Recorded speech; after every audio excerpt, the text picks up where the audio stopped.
नमस्कार, DD news में आपका स्वागत है। मैं हूं चंद्रशेखर जोशी और हमारे इस विशेष बुलेटिन में आपका स्वागत है। मेरे साथ हैं मेरे सहयोगी शरद मुदगल। तो आइए शुरुआत करते हैं और सबसे पहले आपको दिखाते हैं इस वक्त की हेडलाइंस। प्रधानमंत्री मोदी और राष्ट्रपति दिसानायके की मौजूदगी में कोलंबो में रक्षा, सूचना, तकनीक समेत हुए 7 समझौते। श्रीलंका के सर्वोच्च सम्मान से नवाजे गए पीएम मोदी। पीएम ने जताई खुशी, कहा ये सभी देशवासियों का सम्मान।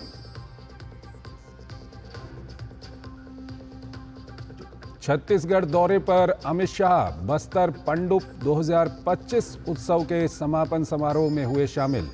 कहा अगले चैत्र नवरात्रि तक खत्म हो जाएगा लाल आतंक। नक्सलियों से हथियार छोड़ मुख्यधारा से जुड़ने की अपील की।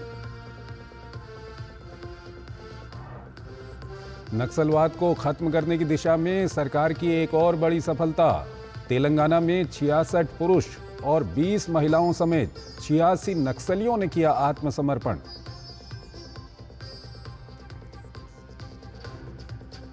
दिल्ली में आज से आयुष्मान भारत योजना लागू। केंद्र और दिल्ली सरकार के बीच हुआ करार।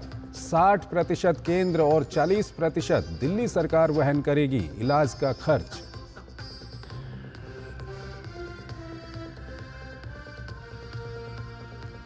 और भारतीय सिनेमा के दिग्गज अभिनेता मनोज कुमार पंचतत्व में हुए विलीन। फिल्म जगत के कलाकारों ने नम आंखों से दी अंतिम विदाई।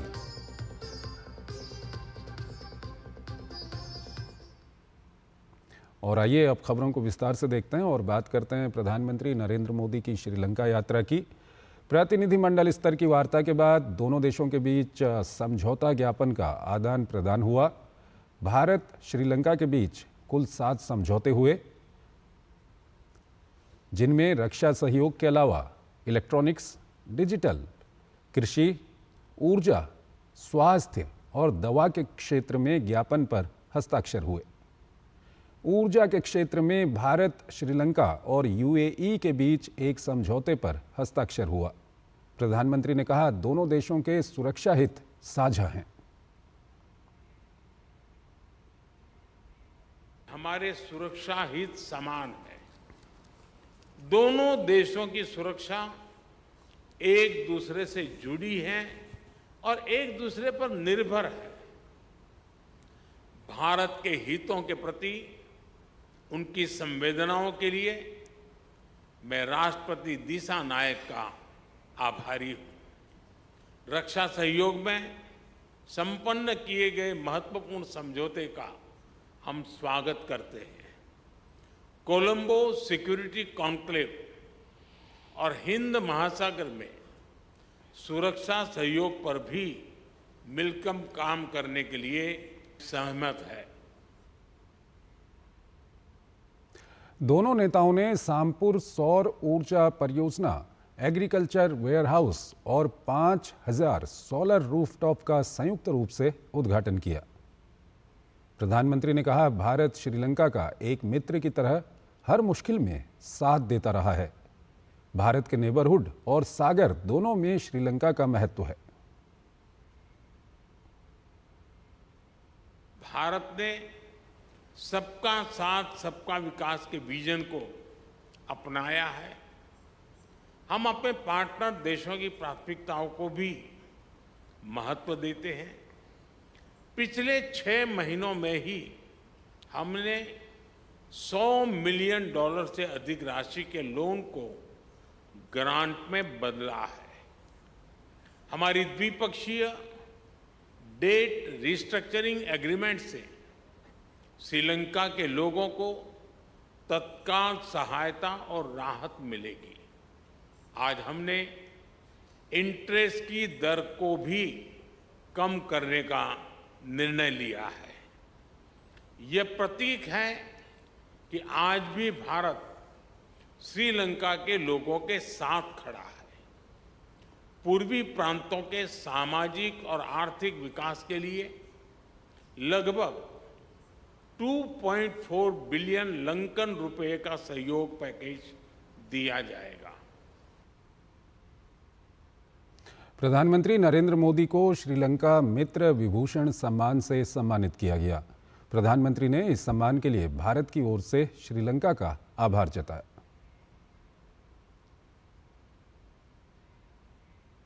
आज राष्ट्रपति दिशा नायक द्वारा श्रीलंका मित्र विभूषण से सम्मानित किया जाना मेरे लिए गौरव की बात है। यह सम्मान केवल मेरा सम्मान नहीं, बल्कि यह 140 करोड़ भारतीयों का सम्मान है। यह भारत और श्रीलंका के लोगों के बीच ऐतिहासिक संबंधों और गहरी मित्रता का सम्मान है।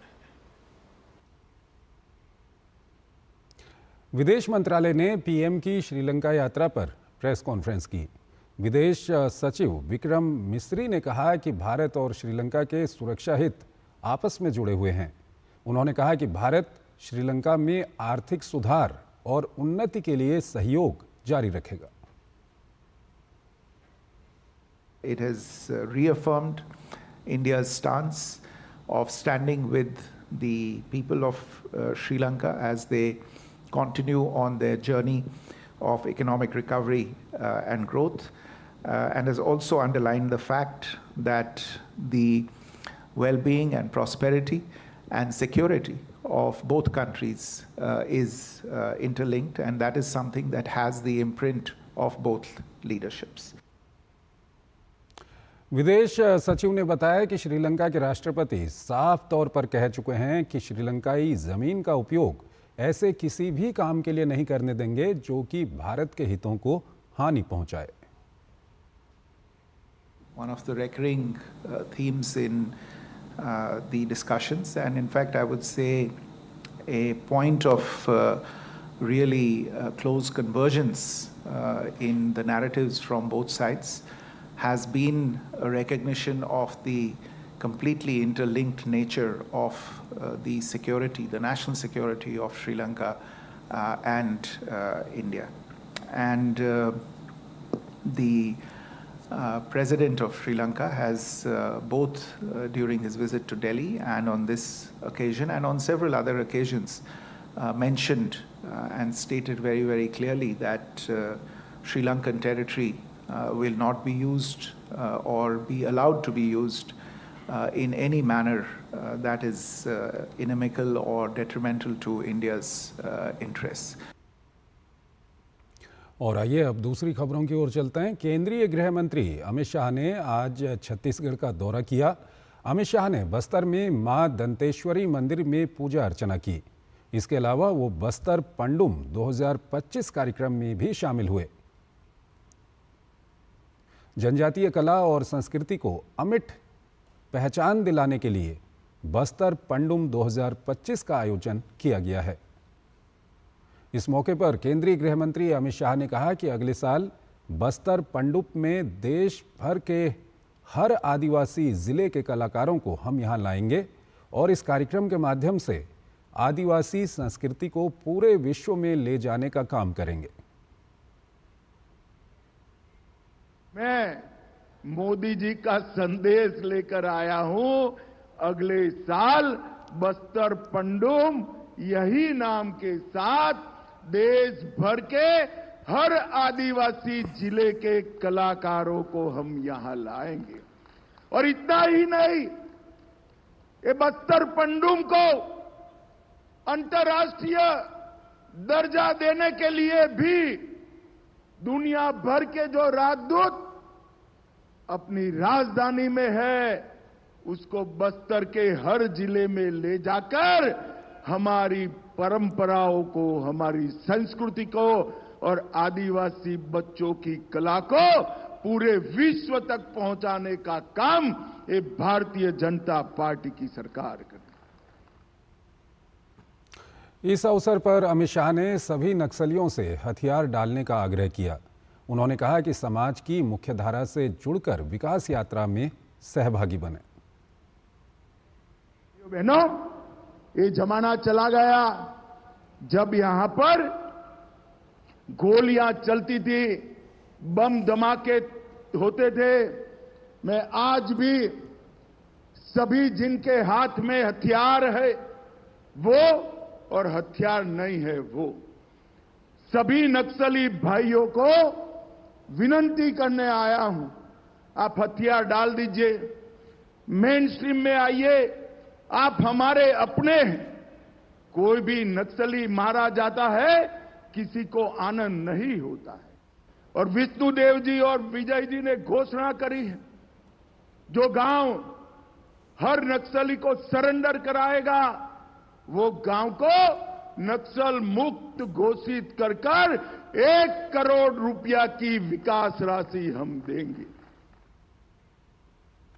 नक्सलवाद को खत्म करने पर सरकार की एक और बड़ी सफलता, तेलंगाना में 86 नक्सलियों ने हथियार डालकर आत्मसमर्पण किया।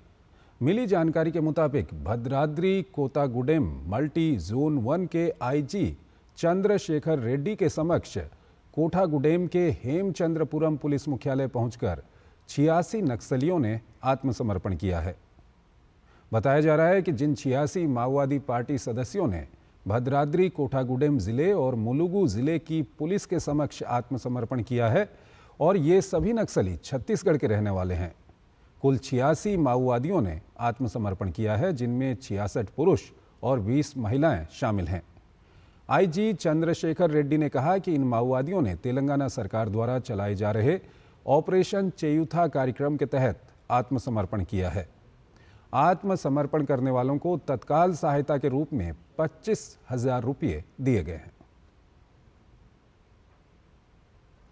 तमिलनाडु में देश के पहले वर्टिकल लिफ्ट होने वाले पंबन ब्रिज को तैयार किया गया है। रविवार को रामनवमी के दिन प्रधानमंत्री नरेंद्र मोदी इसका उद्घाटन करेंगे। केंद्रीय मंत्री अश्विनी वैष्णव ने पंबन ब्रिज को रेलवे के इतिहास में सबसे महत्वपूर्ण ब्रिजों में से एक बताया है। ये समुद्री जल में निर्मित पहला वर्टिकल लिफ्ट पुल होगा और ये तमिल इतिहास, तमिल संस्कृति और प्राचीन तमिल सभ्यता और तमिल भाषा के लिए सबसे महान वास्तुशिल्प चमत्कारों में से एक है। In the history of railways, this is going to be the first vertical lift bridge constructed in sea waters, and this is one of the greatest architectural marvels for the Tamil history, Tamil culture, and the ancient Tamil civilization and Tamil language. This is something very, very important for all of us. It will be inaugurated tomorrow by our Honorable Prime Minister. Tamil Nadu में बना पहला vertical Pamban bridge Bharat की engineering क्षमता और दूरदर्शी बुनियादी ढांचे के विकास का प्रमाण है। नया पंबन ब्रिज न केवल क्षेत्र के सांस्कृतिक और ऐतिहासिक महत्व को भी संरक्षित करता है, ये काफ़ी महत्वपूर्ण है। हमारे संवाददाता अभिषेक सिंह ने वरिष्ठ DCM डिज़ाइन शिवा सुब्रमण्यम से खास बात की इस बारे में। हमारे साथ हैं शिवा सुब्रमण्यम जी, जो सीनियर DGM है इस पंबन ब्रिज के डिज़ाइन के। हम इनसे बात करते हैं। सर, दूरदर्शन न्यूज़ पे आपका बहुत बहुत स्वागत है। सबसे पहले इस पुल की, सर, नए ब्रिज की, नए पंबन ब्रिज की ज़रूरत क्यों पड़ी? See, this old bridge was constructed in 1914, and after the Great Conversion, lot of corrosion were noticed. So, railway, after inspecting with SCRC and IIT, decided that the bridge has got highly corroded and highly stressed out. So, we wanted to replace it, especially the lifting span. So when that replacement came, we had 3 different types. The existing one is a bascule type, lifting it with a cantilevering. The second one is the swing type, horizontally it will move. The third one is the vertical lift. What you are now seeing is the third one.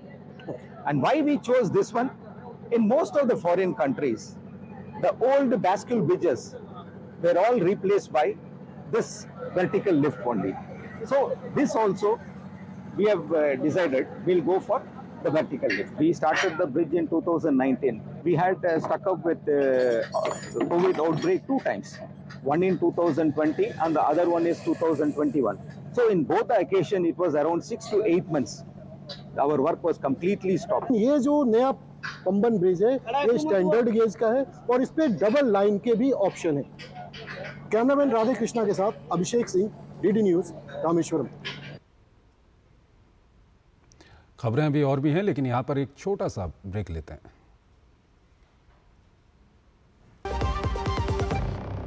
जब धरती चीर कर निकलता है लोहे का पत्थर और मिलता है मोंगिया के जोश से, फिर तपता है, पिघलता है और बनता है फौलाद। अब होता है सरिया सारी खूबियों के साथ। मोंगिया स्टील, मजबूत देश का मजबूत सरिया। स्वागत है आपका ब्रेक के बाद। बेंगलुरु के नागबारा इलाके में भाजपा कार्यकर्ता की आत्महत्या का मामला तूल पकड़ता दिखाई दे रहा है। कर्नाटक के कोडागु जिले के सोमवारपेट के निवासी विनय सोमैया ने अपने कार्यालय में आत्महत्या कर ली थी। विनय ने अपने सुसाइड नोट में कांग्रेस नेताओं पर उन्हें झूठे मामले में फंसाने और लगातार प्रताड़ित करने का आरोप लगाया था। कोडागु में आज भाजपा कार्यकर्ताओं ने आत्महत्या के मामले में राज्य सरकार के खिलाफ विरोध प्रदर्शन भी किया। भाजपा कार्यकर्ताओं ने मामले में जल्द से जल्द एफआईआर में कांग्रेस नेताओं के नाम शामिल करने की मांग की। विनय सोमैया ने खुदकुशी से पहले व्हाट्सएप और फेसबुक पर एक लंबा सुसाइड नोट पोस्ट किया था। बीजेपी नेता ने अपने सुसाइड नोट में दावा किया कि उन पर राजनीति से प्रेरित होकर एफआईआर की गई है, जिससे वो लोगों की नज़र में अपराधी बन गए हैं। इसके कारण उनके परिवार को शर्मिंदगी उठानी पड़ी। भाजपा नेताओं ने तीखी प्रतिक्रिया व्यक्त करते हुए इस घटना को राजनीतिक प्रतिशोध का नतीजा बताया है। कर्नाटक विधानसभा में विपक्ष के नेता रमैया अशोक ने इसे दुखद घटना बताते हुए राज्य सरकार पर हमला बोला है। This is torture from last 2-3 years because the 2 months because one development work he posted why is not happen. That is the reason. After deleting also they are threatening every day, entire family, his sisters, his brother, every torture. After he went to our party leader, they gone to court. They taken stay in a lower court also, higher court also. After that also threatening is happening because the Congress party, every police station in Karnataka. और आइए अगली खबर की ओर चलते हैं। दिल्ली में आयुष्मान भारत योजना लागू हो गई है। आयुष्मान भारत प्रधानमंत्री जन आरोग्य योजना को दिल्ली में लागू करने के लिए शनिवार को केंद्र और दिल्ली सरकार के बीच एक समझौता हुआ। इस योजना के तहत निर्धारित इलाज के खर्च का 60% केंद्र और 40% दिल्ली सरकार वहन करेगी। दिल्ली में योजना लागू होने से लाभार्थियों को 5 लाख का सालाना स्वास्थ्य बीमा मिलेगा। साथ ही दिल्ली सरकार 5 लाख का अतिरिक्त टॉप अप भी देगी। इस मौके पर केंद्रीय स्वास्थ्य मंत्री जेपी नड्डा और दिल्ली की मुख्यमंत्री रेखा गुप्ता भी मौजूद रहीं।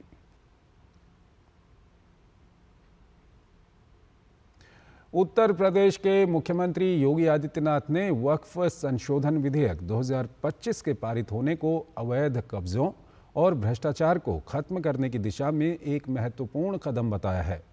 उन्होंने कहा कि प्रधानमंत्री नरेंद्र मोदी के नेतृत्व में वक्फ संशोधन विधेयक 2025 का पारित होना देशवासियों के लिए काफी लाभकारी है। वक्फ बोर्ड के नाम पर जमीनों पर कोई डकैती नहीं डाल सकता है, लूट खसोट नहीं हो सकती है, चौराहे की जमीनों पर कोई कब्जा नहीं कर सकता है। अब सार्वजनिक संपत्ति जो भी होगी, जो राजस्व की भूमि होगी, उसका उपयोग विद्यालय बनाने में, चिकित्सालय बनाने में, कॉलेज बनाने में, मेडिकल कॉलेज बनाने में, ऐसे बैराज बनाने में, गरीबों के लिए आवास बनाने में ही उसका उपयोग होगा। किसी बोर्ड के नाम पर लूट खसोट हमेशा के लिए लगाम लगाने का काम किया है।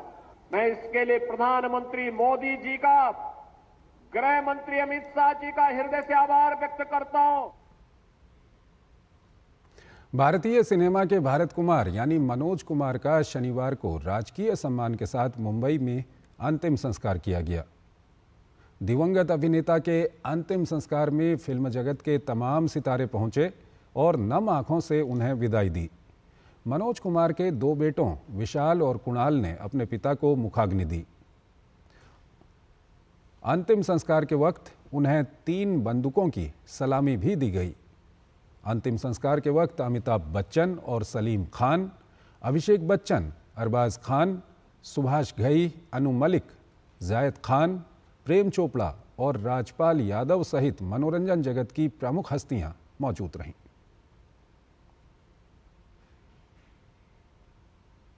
डीआरडीओ और भारतीय सेना ने 4 सफल उड़ान परीक्षण किए। ये परीक्षण ओडिशा के तट से मध्यम दूरी की सतह से हवा में मार करने वाली मिसाइल MRSAM के सेना संस्करण का किया गया।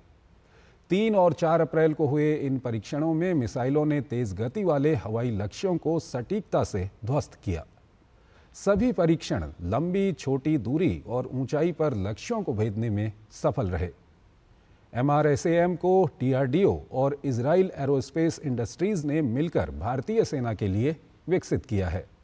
रक्षा मंत्री राजनाथ सिंह ने सफलता पर बधाई दी और कहा कि इस परीक्षण से सीमा रक्षा में सेना की शक्ति में इजाफा होगा।